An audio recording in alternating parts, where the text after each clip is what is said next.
Takže čaute, je to tu, prvé preteky v Endure sa konajú tento víkend v Drustene pri Hornáde, čo je až za Košicami, akože odo mňa je to dosť ďaleko, čiže čo som pozeral, tak 4,5 až 5 hodín cesty, čiže sa teším na tú dlhú cestu do tých Košíc. Paráda, že dali prvý pretek takto ďaleko, ale tak no, vždycky to má niekto bližšie, niekto ďalej, čiže o tom potom, no. Čo vám poviem, no, zajtra odchádzame až okolo 2:00 z Bánoviec, keďže tam idem vyzdvihnúť svoju priateľku z práce. Čiže typujem, že trať zajtra si nestihnem prejsť. A dneska idem ešte akurát chystať motorku, akurát idem umyť. Dochystal som trošku karavan, po celej zime som ho bol trošku dať do pucu a pozrieť, skontrolovať všetko, či funguje tak, jak má. Momentálne ideme umyť teda motorku, jak som spomínal. Včera som bol ešte trošku zabehnúť, keďže som zabiehával nové kolesa, čo sú v podstate Excely a s VPčkovými stredmi. Keďže tie nové kolesa sa strašne ľubia povolovať, tak som ich potreboval trošku zabehnúť, nech sa popovolujú a podoťahovať. Čiže v podstate po každej rozjazde som to vždy musel doťahnuť, všetky špice boli povolené jak blázen. Tak dúfam, že už na závode to bude v poriadku a že tam sa mi už nepovolia nevyplatné koleso, lebo to by bolo dosť blbé. Čiže tu vám ich ukážem.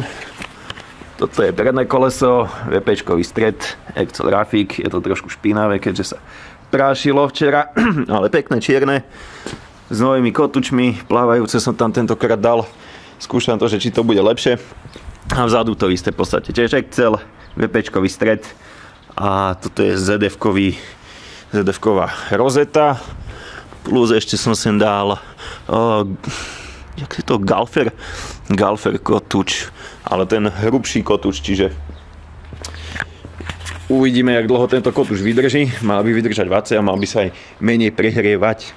Aj keď však síce už tieto novšie modely majú Bremba brzdy, čiže tam už by s tým prehrávaním problém byť nemal, tak jak to bolo predtým, keď tam boli tie brekteky, tuším, že to viem, že to všetci na to pindali. Ja som napríklad na mojej prehádzoval z druhej motorky Bremba, čiže ja som s týmto problém našťastie potom nemal.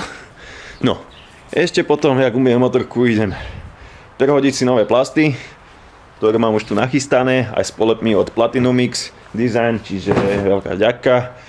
Tento rok v podstate celému našemu Žochar Moto týmu Platinum Mix robil polepy. A to si ono, nič, idem si teda umyť motorku, nachystať sa, prezúť kolesa a možno vám niečo natočím z tej mojej prípravy, že čo ja robím, keď sa chystám na závody, čo zase nerobím a tak. OK, takže polepy sú nahodené, ešte momentálne ma čaká prezovanie pneumatík, tu už ich mám nachystané, dodávam Pirelku, Škorpionu, v podstate s vysokými štuplami, nie endurový dezén a dopredu Metceleru. Všetko z toho mediumky, čiže žiadne mäkké ani extra tvrdé. No. Toto je posledné, čo ma dneska čaká a v podstate už potom iba zajtra nabalím auto ešte. A ešte si dneska pochystám nejaké veci, čo v podstate zajtra už iba nahádžem do auta. Čiže toľko zatiaľ SEO, ešte vám možno niečo ukážem z prezovania. Alebo možno sa aj na to vyzerá, že ako myslím si, že každý vie, jak sa prezovajú kolesa. Čiže čo vám tam budem točiť a ukazovať. A budú rovnako čierne, tak jak sú teraz, čiže je to takže tak, no, vidíme sa potom niekde. No, a tu ju máme. Čau, láska. Ahoj, ako bolo v práci? Skoro ma odfoklo. No, trošku fučí. No, ako v práci.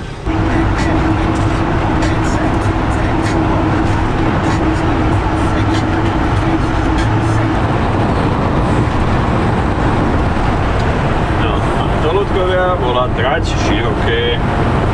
Moja asi najobľúbenejšia trať na Slovensku, ešte keď som jazdil na motocrossi, tak fakt, že miloval som závody na tej trati.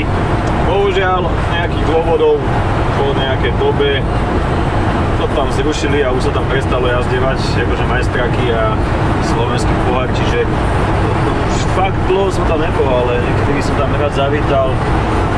Aj keby to nebolo, tak skurvene ďaleko. Je to vse.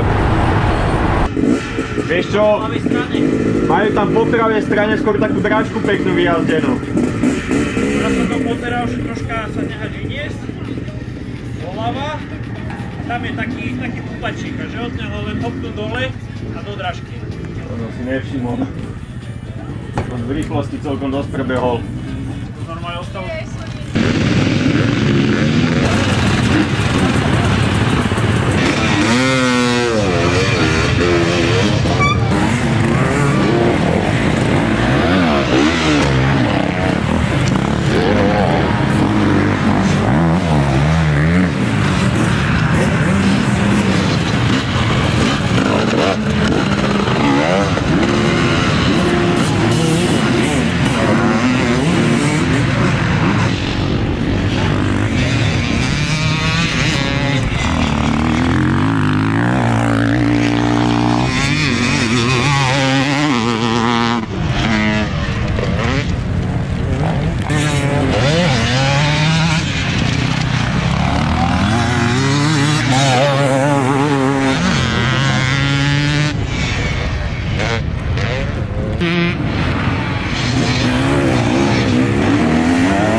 Dodaj koleja tam spodziano, no to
No, takže prvý deň závodov máme za sebou.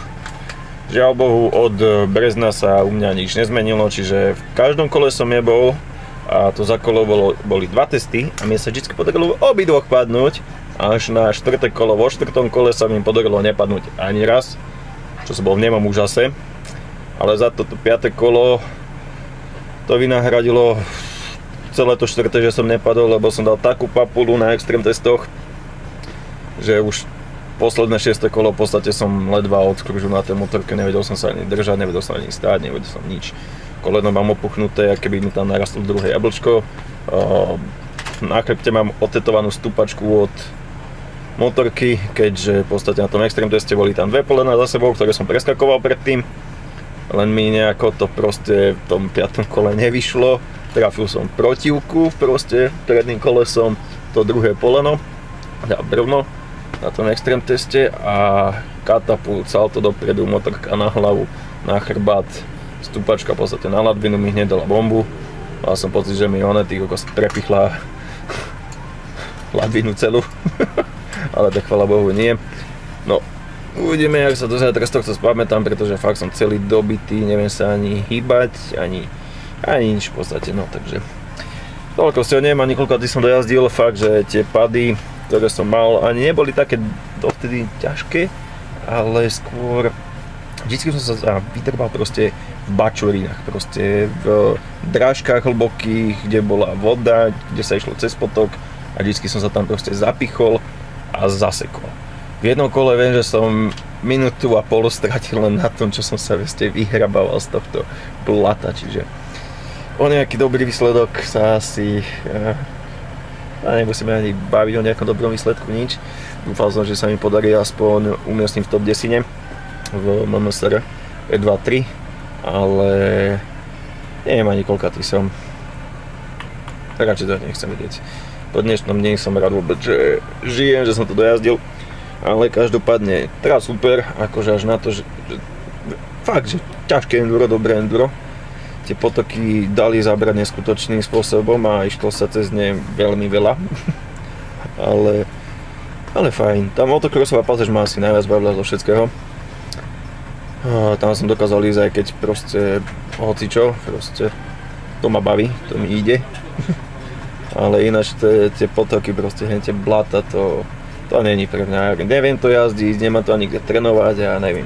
Ak viete niekto o nejaké trati, kde je proste permanentné, že sú tam potoky, drážky, blato a proste takéto tieto mazlavé, skurvené úseky, tak mi to prosím napíšte a dajte mi vedieť, ideme ísť trénovať a kľudne pôjdeme s vami, mi také veci ukážte a naučte ma to, lebo furt na každom preteku, kde niečo takéto je, tak tam zahučím.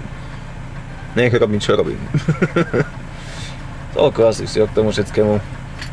Vidíme sa zajtra. Čago. No, ľudková, skúsim na to približiť trošku, aj keď asi ani ne, lebo tu není žiadne svetlo. Ešte. Tak nič. No, takže musím zobrať na pomoc telefón, aby som si zasvietil. Čiže takto mi nastalo proste blato, vodu do filtrovej skrine. No, ľudkovia, takže hlasím sa vám z cesty domov. Dnešný závod v nedeľu som bohužiaľ bol nutený odstúpiť, ani sa ho nezúčastniť, keďže ráno, jak som sa zobudil, tak koleno proste vyzeralo ako futbalová lopta. Neviem na ne ani stúpiť, neviem ho ani zohnúť, neviem s tým spraviť absolútne nič. Bolo by to pre mňa asi dneska iba čisté utrpenie a takisto aj moje zápiestie, ktoré sa už na pretek som zišiel s tým, že nebolo úplne v poriadku, mal som ho narazené, pohneždené z nejak z jedného tréningu. Nie síce spadu, ale chytil som proste na tréningu takú nechutnú proďubku a mi trošku zavrelo zápestie. A ráno opuchnuté, boli ma to, neviem ani pohnúť, čiže som si povedal, že dneska by to bolo pre mňa iba väčšie trápenie, neviem, či by som vôbec aj odjazdil všetky kola. Čiže som sa na to vykašľal, nejde mi v tej trende fakt, že o nič, tento rok sa tam snažím iba nachytať nejaké skúsenosti, dotiahnuť sa možno na nejakých tých rýchlejších jazdcov, ktorí sú tam a tých je tam akože dosť. Dúfal som, že sa mi podarí aspoň do tej top 10 nejako dobojovať, ale po tých mojich včerajších pádoch a tých vymýšľačkách, čo som proste všetko pokašľal, tak to nedopadlo podľa mojich predstav a tak no. Tým pádom z tohto dňa neberiem nič, ani som nezúčastnil toho závodu, ale tak hádam do tých budúcich pretekov si to trošku v hlave inak inak rozmyslím a poštelujem, aby som už toľko nepadal, aby som jazdil trošku viacej s rozumom, nevymýšľal blbosti, lebo zase som mal proste hlavu úplne inde, ak by som mal mať. Nerozmýšľal som nad traťou, rozmýšľal som nad kokotinami, fakt doslova, že nad kokotinami. A potom to aj tak vyzeralo, že proste som robil veľa chýb, veľa som padal a ešte aj som sa fakt katastrofálne rozsekal, no. Takže čo k tomu dodať na tento víkend, prvý závod dopadol pre mňa úplne na houby, ale tak beriem si z toho nejaké ponaučenia. Dúfajme, že v tej Liskovej o 3 týždne tužím, že by to malo byť, alebo o 2, tak tam už nastúpi nový Marek a už to tam bude vyzerať trošku inak a dúfajme, že dokončím obidva dní a že sa na to nebudem musieť znova vysrať, keď sa zase nejak rozsekám. Takže toľko vsil a vidíme sa na budúce. Čaute.